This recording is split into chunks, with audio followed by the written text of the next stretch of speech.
15वीं शताब्दी में संत रविदास जी आशा और समानता की किरण थे।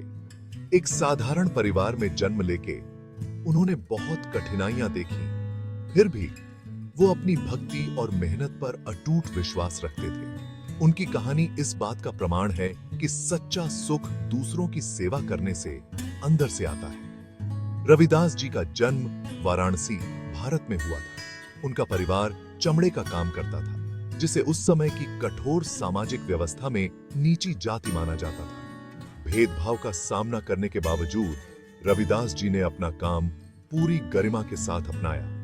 उनका मानना था कि सारा काम जब सच्चे मन से किया जाए तो पवित्र होता है। उन्होंने अपने पिता और मिले हुए संतों से धर्म ग्रंथों का ज्ञान प्राप्त किया। रविदास जी में एक स्वाभाविक ज्ञान और आध्यात्मिकता की गहरी समझ थी। उन्होंने सामाजिक मानदंडों पर सवाल उठाए और अपनी सरल लेकिन गहरी शिक्षाओं के माध्यम से समानता की वकालत की। रविदास जी का संदेश जीवन के सभी वर्गों के लोगों तक पहुंचा। उनकी शिक्षाओं ने जाति और पंथ की सीमाओं को पार कर लिया। उन्होंने रीति रिवाजों और खोखले रीति रिवाजों से ऊपर आंतरिक पवित्रता और ईश्वर की भक्ति के महत्व पर जोर दिया। संत रविदास जी का जीवन उनकी शिक्षाओं का साक्षात उदाहरण था। उन्होंने एक साधारण जीवन जिया जो दूसरों की सेवा के लिए समर्पित था। वे सभी में ईश्वर को देखते थे और सभी के साथ सम्मान से पेश आते थे। रविदास जी का मानना था कि सच्ची भक्ति दूसरों के दुखों को दूर करने में है। उन्होंने जूते बनाने और उनकी मरम्मत करने के अपने पारिवारिक पेशे को जारी रखा। हालांकि उन्होंने इसे केवल आजीविका का साधन नहीं माना। रविदास जी के लिए यह मानवता की सेवा का एक रूप था।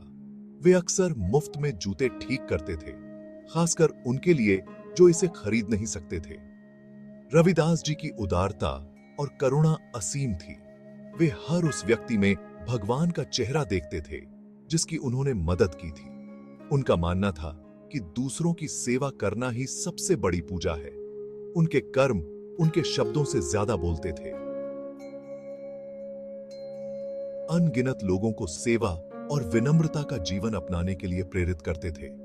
अपने कार्यों के माध्यम से रविदास जी ने प्रचलित सामाजिक मानदंडों को चुनौती दी, जो दयालुता के कार्यों पर, कर्मकांडों पर जोर देते थे।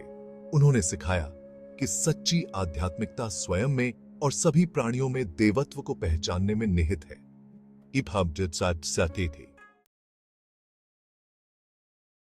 एक दिन एक अमीर व्यापारी रविदास जी के पास आया। उसने संत के ज्ञान की कहानियां सुनी थीं और उन्हें परखना चाहता था। व्यापारी ने चालाकी से एक कीमती पत्थर जूतों के बंडल में रख दिया, जो वो रविदास जी के पास मरम्मत के लिए लाया था। रविदास जी व्यापारी के इरादों से अनजान जूतों की मरम्मत में लग गए। जब व्यापारी वापस आया तो वो पत्थर गायब देखकर हैरान रह गया। उसने रविदास जी पर चोरी का आरोप लगाया। रविदास जी ने शांति से उत्तर दिया कि उन्हें ऐसी सांसारिक संपत्ति की कोई आवश्यकता नहीं है। व्यापारी ने अपना घर खंगाला, लेकिन पत्थर नहीं मिला। निराश होकर वो रविदास जी के पास लौटा और अपने आरोपों के लिए माफी मांगी। जैसे ही वो जा रहा था, उसने मरम्मत किए हुए जूतों के बंडल में कुछ चमकता हुआ देखा। वो पत्थर था। व्यापारी ने अनजाने में उसे वहीं गिरा दिया था।